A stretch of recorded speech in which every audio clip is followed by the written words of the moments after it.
fini la semaine avec un autre t-shirt Harry Potter. Là, il y a le blason. Et derrière, je sais pas si je vais voir. Il y a marqué Hogwarts. Et celui-là, je l'ai pas eu chez Andy's. Je l'ai eu au studio Harry Potter. Désolée. Voilà. Sa petite histoire. Alors, aujourd'hui, pour finir cette semaine spéciale, je vous fais un épisode spécial théorie. Ouais, que sur le 7ème tome.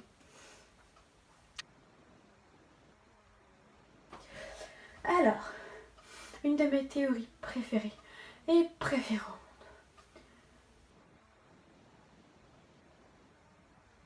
Distance du conte des frères Pévrel, n'est-ce pas?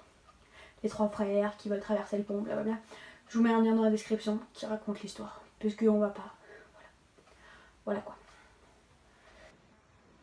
Cette théorie est la suivante. C'est comme quoi notre ami Dumbledore, mort dans le volet d'avant, serait la mort. Ta ta ta. Alors, non, je rigole. Oui, c'est ça. Enfin, ce serait la mort pour plusieurs raisons. En effet, on sait que c'est la mort qui détient les 3 reliques de la mort. Son bic. Dit comme ça, on se dit, mais oui, mais il les a récupérés, blablabla. Et bah, effectivement. Et il me semble que c'est Dumbledore, le propriétaire de la baguette de Suro. Maintenant, c'est moi. Mais voilà, hein, la baguette de Suro, comme vous pouvez la voir ici. De la cape d'invisibilité, puisqu'il avait demandé à James. Et de la pierre philosophale qui va donner à Harry dans le livre d'or, tout ça, tout ça. Donc, au final, il était le possesseur des 3 reliques de la mort. N'est-ce pas? Ce qui fait mort.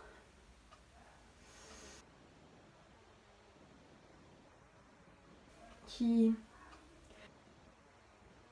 que c'est la mort.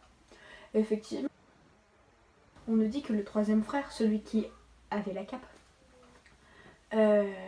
accueille la mort comme un vieil ami. À la fin de ce tome, quand Harry meurt par la main de Voldemort, Avada Kedavra, voilà, il voit qui? Oh, Dumbledore, comme un vieil ami. Dites-moi, c'est une de mes théories. Voilà. Ensuite, pour continuer dans cette théorie-là, il y a une théorie comme quoi vous voyez le moment où, bah justement, Harry meurt. Ce qui paraît bizarre, c'est qu'il revient. Comment?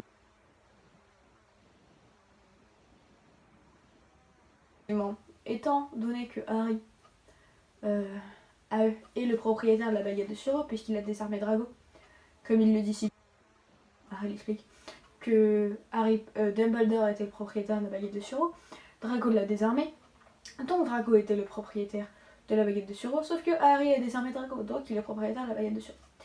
Donc il est propriétaire de la baguette de Suro, comme je viens de le répéter 1 milliard de fois.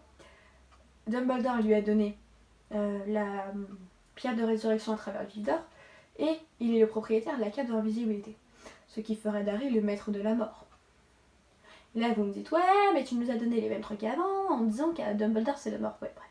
Sauf que là, Dumbledore il revient pas, il se transforme en la mort, et Harry lui il revient, donc il serait maître de la mort. Très complexe ces théories, n'est-ce pas? Et la toute dernière, c'est pas vraiment une théorie, c'est une constatation. Dans le dernier volet il a été sauvé plus d'une fois par l'amour d'une mère. Effectivement, dans le tome 1, il se fait sauver par sa mère Lily, qui va se...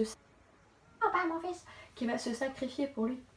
Et qui donc fera que Voldemort pourra jamais tuer Harry, qu'il a la petite cicatrice, voilà quoi, vous connaissez l'histoire. Après, il y a Molly Weasley. Effectivement, elle considère Harry comme son propre fils. Plus que...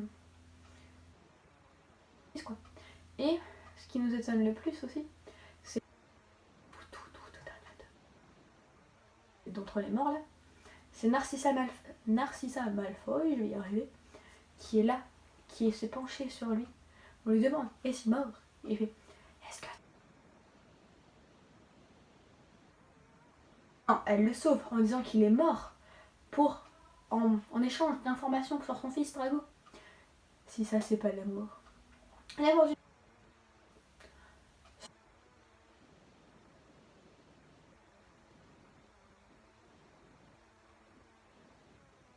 semaine spéciale. Et